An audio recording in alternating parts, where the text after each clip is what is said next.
जय हिंद दोस्तों। आप सभी का अपने चैनल K95 एग्जाम में स्वागत है। तो आइए स्टार्ट करते हैं दोस्तों। एसएससी एमटीएस मॉक टेस्ट आपका 10 होगा, जो बेहद ही इम्पोर्टेंट होगा एसएससी एमटीएस के एग्जाम के पॉइंट ऑफ व्यू से। यह दोस्तों 2023 में घोषित नवीनतम पैटर्न पर आधारित होगा, जो बेहद ही इंपॉर्टेंट होगा। आज का यह मॉक टेस्ट 10 वाला ऑलरेडी इसके पहले 9 टेस्ट अपलोडेड हैं, उसे भी जाकर देखिए दोस्तों। ज़्यादा से ज़्यादा मॉक टेस्ट लगाइए, जिससे आपको जीएस की अच्छी पकड़ हो सके। एंड साथ ही साथ अब 90 प्रश्न पूछे जाएंगे दोस्तों। हर बार मेरे द्वारा वीडियो में बताया जाता है, ताकि सिलेबस पर अच्छी पकड़ हो। तो आइए स्टार्ट करते हैं आज का यह मॉक टेस्ट, जो बेहद ही इंपॉर्टेंट होगा। आप सभी मित्र वीडियो के लास्ट तक बने रहेगा। क्वेश्चन बेहद ही इंपॉर्टेंट है जीएस के। तो आइए स्टार्ट करते हैं आज का मॉक टेस्ट। ये रहा आपका अगला क्वेश्चन, यानी आपका 41वां क्वेश्चन। देखिए क्या कहता है। ये रहा आपका, निम्नलिखित में से किसे भारतीय निर्वाचन आयोग में उपचुनाव आयुक्त किया गया है। राजन दत्ता, अशोक लवासा, अजय भादु, राजीव कुमार। तो इसका राइट आंसर आइए देखते हैं दोस्तों क्या होगा।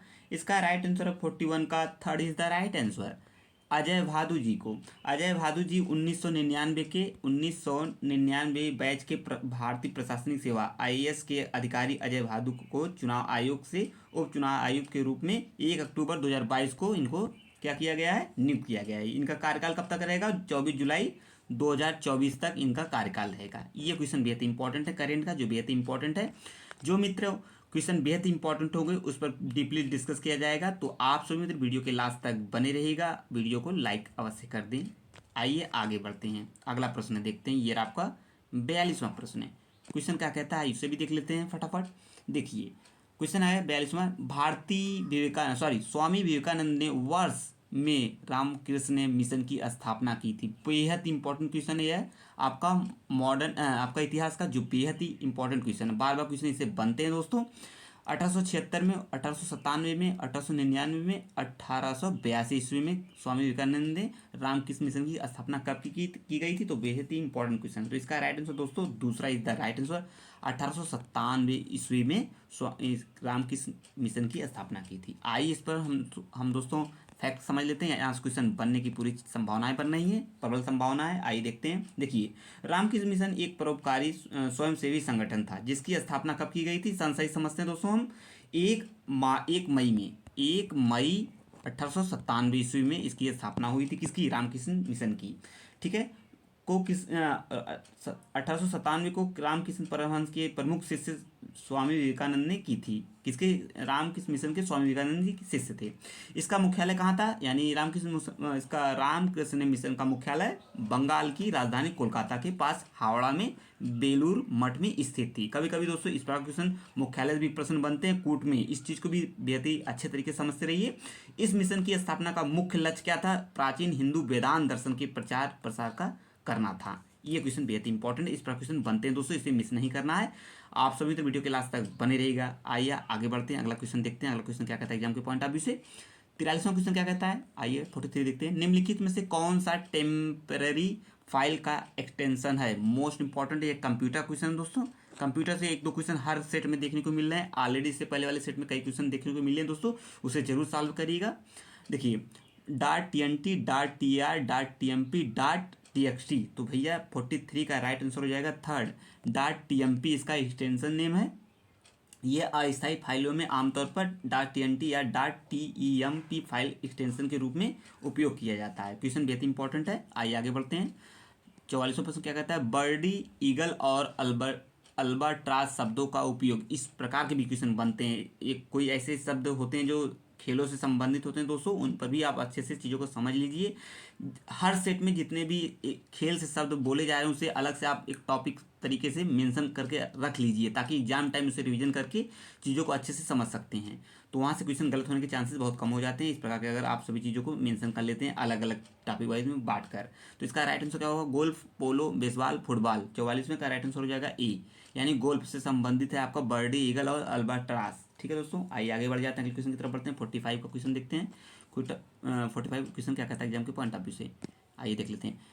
45वां क्वेश्चन क्या कहता है, संस्कृत नाटक नागानंद की रचना किस शासक ने की थी। देखिए क्वेश्चन की आपका नाटक से क्वेश्चन यानी हो सकते हैं बुक से ही क्वेश्चन संबंधित है। एक क्वेश्चन बुक से, दिवस से इस प्रकार क्वेश्चन बनते ही बनते हैं, इस सभी चीज़ों को समझते रहिए। 45 का प्रभाकर वर्धन, हर्षवर्धन, चंद्रगुप्त द्वितीय, बिंदुसार। 45 का राइट आंसर हो जाएगा दोस्तों दूसरा, यानी हर्षवर्धन से संबंधित है।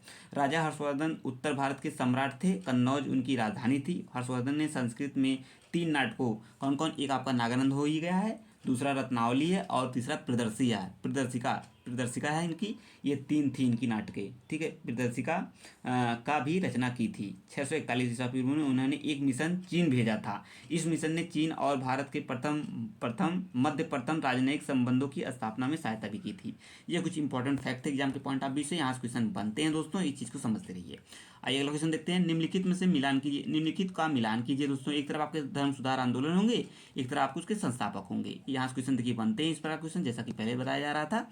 देखिए एक तरफ आपके धर्म सुधार है, दूसरी तरफ आपके संस्थापक है। कौन सा धर्म सुधार किस संस्थापक से संबंधित है, आइए फटाफट उससे भी समझ लेते हैं। क्वेश्चन बेहद ही इंपॉर्टेंट है, इसे मिस करना नहीं है। एंड वीडियो आप सबके मित्रों अच्छा लगा तो चैनल को जरूर सब्सक्राइब कर दें। एंड जो मित्र नए हैं तो चैनल को अवश्य सब्सक्राइब कर दें इस प्रकार के महत्वपूर्ण वीडियो पाने के लिए। एंड जो मित्र कॉम्पिटिटिव एग्जाम की तैयारी करें तो वो बिल्कुल ही सब्सक्राइब कर दे चैनल को। SSC MTS का मॉक टेस्ट चल रहा है, एंड SSC SC SSL का मॉक टेस्ट चल रहा है। करंट का डेली करंट अफेयर भी चल रहा है, और साथ ही weekly current affair, monthly current affair चल रहा है। तो इस चीज़ को जरूर पाने के लिए इस चैनल को अवश्य सब्सक्राइब कर दें दोस्तों। अब वीडियो को ज़्यादा से ज़्यादा लाइक करें दोस्तों, अपने मित्रों को ग्रुप में शेयर कर दें। आइए देखते हैं, फीडबैक अपना जरूर बताइएगा कि सीरीज कैसी चल रही है। आर्य समाज किससे संबंधित है दोस्तों, दयानंद सरस्वती से। दयानंद सरस्वती से आर्य समाज संबंधित है, ये इनसे संबंधित है दोस्तों। ब्रह्म समाज किससे संबंधित दोस्तों, ये राजा राम मोहन राय से संबंधित है। ये क्वेश्चन बेहद इंपॉर्टेंट, राजा राम मोहन राय से संबंधित है। एंड अगला है वेद समाज, ये केशव चंद्र सेन से संबंधित है वेद समाज। एंड प्रार्थना समाज बेहद इंपॉर्टेंट है दोस्तों, ये है आपका प्रार्थना समाज आत्मारंग पांडुरंग से संबंधित है, आत्मारंग पांडुरंग तीसरा। तो इस प्रकार दोस्तों इसका राइट आंसर 46 का क्या हो जाएगा, 46 का राइट आंसर हो जाएगा दोस्तों दूसरा इज द राइट आंसर। ये देखिए इसका ये आंसर सही है। क्वेश्चन बेहद इंपॉर्टेंट थे, इसे मिस ना करिए, इस पर क्वेश्चन दोस्तों बनते हैं।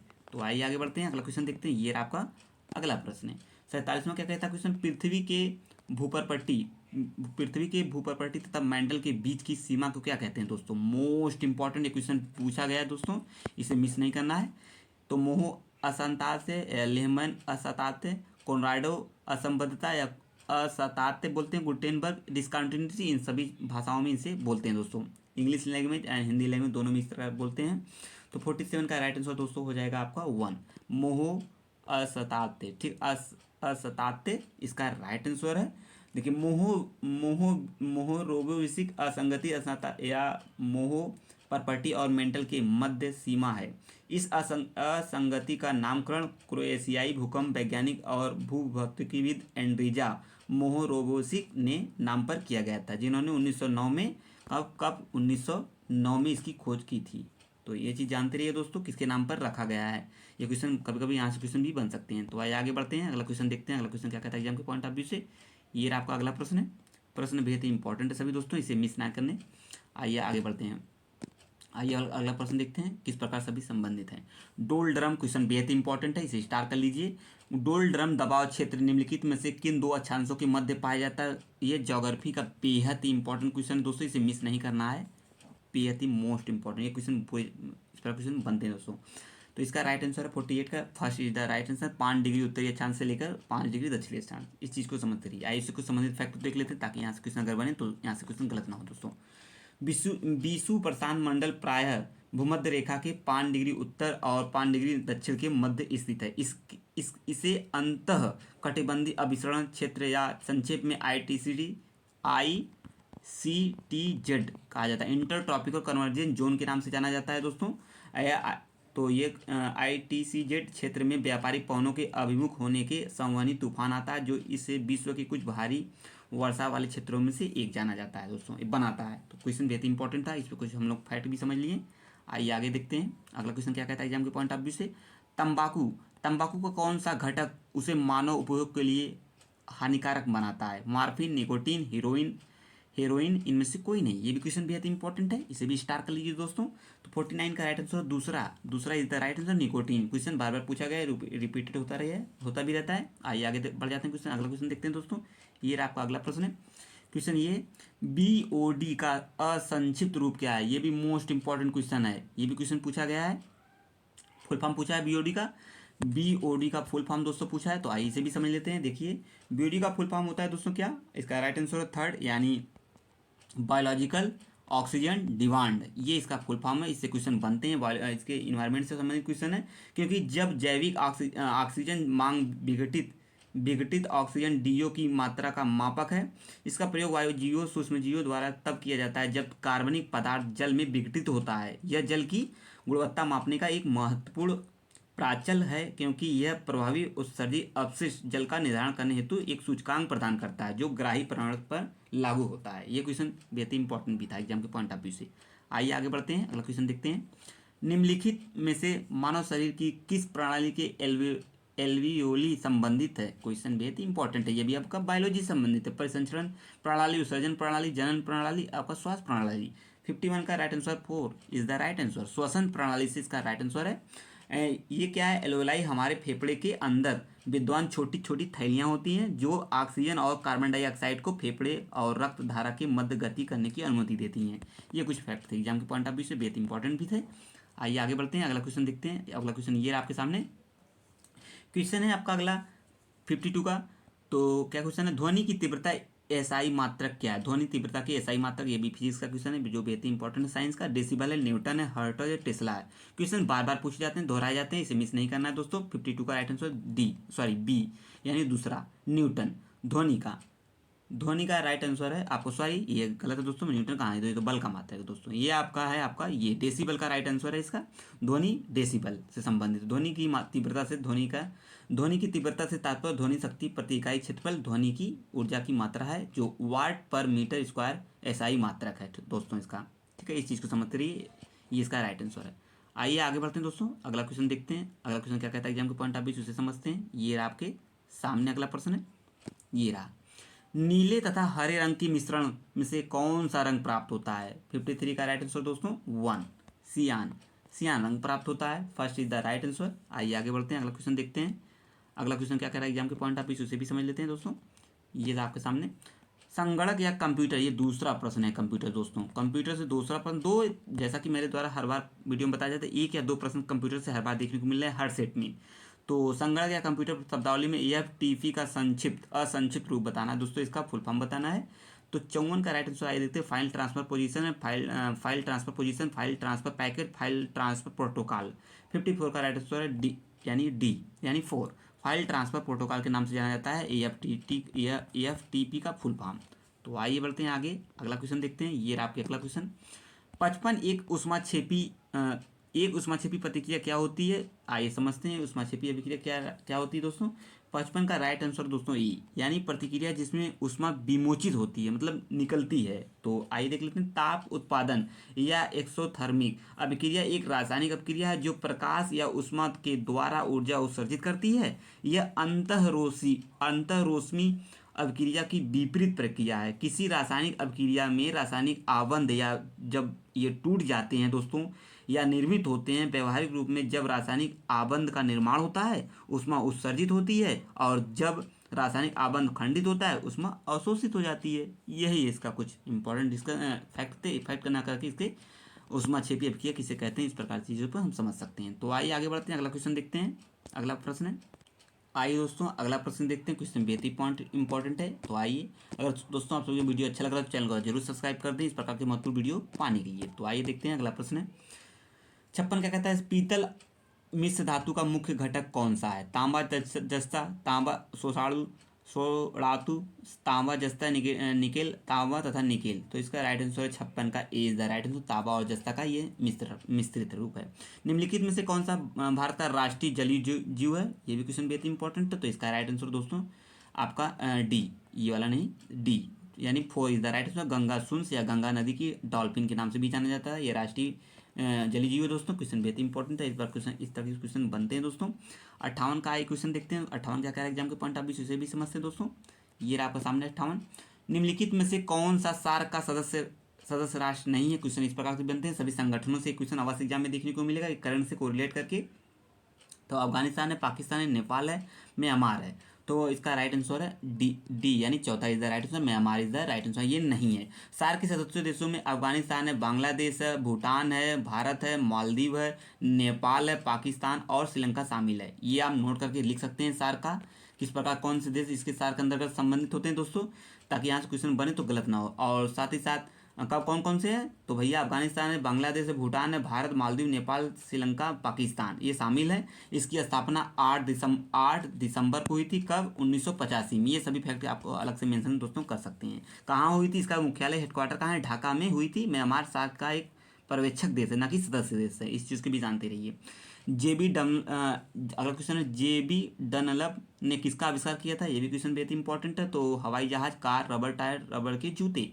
Third is the right answer, यानी इसका रबड़ के टायर का ये आविष्कार किया था। ये भी क्वेश्चन बेहद इंपॉर्टेंट है। इस प्रकार क्वेश्चन दोस्तों बनते हैं। आइए इससे अगला क्वेश्चन देखते हैं, मिस नहीं कर रहा है दोस्तों। वीडियो को जरूर लाइक कर दें, ज़्यादा से ज़्यादा मित्रों इसे सब्सक्राइब करें, क्योंकि सभी चीज़ें बेहद इंपॉर्टेंट है।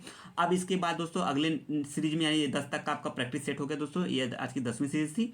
अब अगले टेस्ट में जब मिलेंगे दोस्तों, तो हम कुछ प्रैक्टिस जो इसके 2022 में जो किस कौन कौन से पाली में कौन कौन से क्वेश्चन पूछे गए थे एसएससी एमटीएस के, उसको भी हम समझेंगे। तो आप सभी तो तैयार रहिएगा उस चीज़ को भी समझने के लिए। तो आज का 10वां सीरीज कैसा है जरूर बताइए कमेंट बॉक्स में। एंड जो मित्र नए हैं वो चैनल अवश्य सब्सक्राइब कर दें दोस्तों। आइए आगे बढ़ते हैं। 59 का हो गया क्वेश्चन। अब 60वां क्वेश्चन देखते हैं। वर्टिब्रेट के लिए क्या अनिवार्य है दोस्तों, बैकबोन, रेप्टाइल्स, मैमल, एनिमल। तो इसका right answer 4 is the right answer, animal. कशेरुकी वर्टिब्रेटा जंतुओं के संघ में जीव जगत के उन्नत जीव शामिल होते हैं, जिनमें वास्तविक मेरुदंड अर्थात रीढ़ की हड्डी पाई जाती है। आइए आगे बढ़ते हैं। 60वां का चौथा is the right answer, animal था। आइए आगे बढ़ते हैं। 61वां देखते हैं दोस्तों। वर्टिब्रेटम के लिए क्या अनिवार्य है, तो एनिमल अनिवार्य है। तो 61 का प्रश्न, निम्नलिखित में से कौन सा एक मुक्त स्रोत open source operating system most कौन नहीं है दोस्तों। इसमें ये क्वेश्चन पढ़ते वक्त जरूर ध्यान में दीजिएगा। ये कंप्यूटर का आपका तीसरा प्रश्न हो गया दोस्तों। तीसरा प्रश्न है, बेहद इंपॉर्टेंट भी है। विंडोज है, अवंटू है, लिनक्स है, ड्रुपल है। तो ये इज द राइट आंसर, ये विंडोज। माइक्रोसॉफ्ट विंडोज, जिसे आमतौर पर विंडोज के रूप में जाना जाता है, कई प्रोप्रिएटरी ग्राफिकल ऑपरेटिंग सिस्टम परिवारों का एक समूह है जो सभी माइक्रोसॉफ्ट द्वारा विकसित और विपणन किए जाते हैं। क्वेश्चन बेहद इंपॉर्टेंट है, इस चीज़ को भी समझते रहिए। आइए अगला क्वेश्चन देखते हैं दोस्तों। अगला क्वेश्चन क्या कहता है एग्जाम के पॉइंट ऑफ व्यू से, ये रहा आपके सामने। काजू उगाने के लिए किस प्रकार की मृदा की आवश्यकता या उपयुक्त मिट्टी की आवश्यकता होती है दोस्तों, लाल या पीली, धड़ोल, जलोढ़, काली मृदा, लाल रेटाइट मृदा। तो 62 का राइट आंसर दोस्तों हो जाएगा 4, लाल रेटाइट मृदा होती है। आइए आगे बढ़ जाते हैं दोस्तों। निम्नलिखित में से कौन सा तेलंगाना की पहली महिला मुख्य न्यायाधीश थी, जैसा कि मेरे द्वारा हर बार वीडियो में बताता है। जो अगर क्वेश्चन में पहला फर्स्ट लगता है दोस्तों, ऑलरेडी वो क्वेश्चन एग्जाम के पॉइंट ऑफ व्यू से इंपॉर्टेंट हो जाता है। तो इसे समझते रहिए। हिमा कोहली, जेके महेश्वरी। तो इसका राइट आंसर है हिमा कोहली है। तो यहाँ समझ लीजिए दोस्तों। आइए आगे बढ़ते हैं, अगला क्वेश्चन देखते हैं। ये दोस्तों अगला प्रश्न रहा। अगला प्रश्न क्या है, एग्जाम के पॉइंट ऑफ व्यू से ये भी इंपॉर्टेंट है, इसे यही समझते हैं क्या है। अगला प्रश्न क्या है, ये रहा आपके सामने। हक्की पिक्की सिद्धि नामक कर्नाटक के हैं। हक्की पिक्की और सिद्धि कर्नाटक की क्या है, कौन सी भाषाएं हैं दोस्तों। 64 का right answer 1 is the right answer, ये भाषाएं हैं दोस्तों, इसे भी समझते रहिए। आइए आगे बढ़ते, क्वेश्चन बेहद इंपॉर्टेंट है, इस पर क्वेश्चन बनते हैं। ये रहा आपका अगला प्रश्न है। अगला प्रश्न क्या एग्जाम के पॉइंट ऑफ व्यू से, आइए उसे भी समझते हैं। ये आपके सामने क्वेश्चन है, ये वाला हो गया क्वेश्चन दोस्तों। इसका राइट आंसर था भाषाएं and pathway to God. Pathway to God, इसका लेखक क्या है, पाथवे टू गॉड नामक पुस्तक के लेखक कौन है, सरदार वल्लभ भाई पटेल, महात्मा गांधी, श्री अरबिंदो, जवाहरलाल नेहरू। 65 का राइट आंसर बेहद इंपॉर्टेंट क्वेश्चन है। दूसरा is the right answer, Mahatma Gandhi थे। जो पाथवे टू गॉड नामक पुस्तक महात्मा गांधी द्वारा लिखी गई थी, इसमें गांधी जी के लेखन और भाषणों में अंश शामिल है, जिन्हें एस देश पांडे द्वारा संकलित किया गया था। कब, 1971 में पहली बार प्रकाशित हुआ था। कब हुआ था, 1971 में प्रकाशित हुआ। देश पांडे द्वारा ये क्या था, उसमें आपको संकलित किया गया था। क्वेश्चन बेहद इंपॉर्टेंट थे। तो दोस्तों अब मिलेंगे नेक्स्ट सीरीज में, तब तक के लिए आप सभी का बहुत बहुत धन्यवाद। लेकिन सीरीज को जरूर बताइएगा आज की सीरीज कैसी थी। अब मिलेंगे नेक्स्ट सीरीज में, जो आपके एमटीएस का जो प्रीवियस ईयर पेपर थे, जैसे 2022 में किस प्रकार क्वेश्चन पूछे गए थे एमटीएस से, उससे भी हम सॉल्व करेंगे। तो आप सभी तो दोस्तों तैयार रहिएगा उस सीरीज को सॉल्व करने के लिए।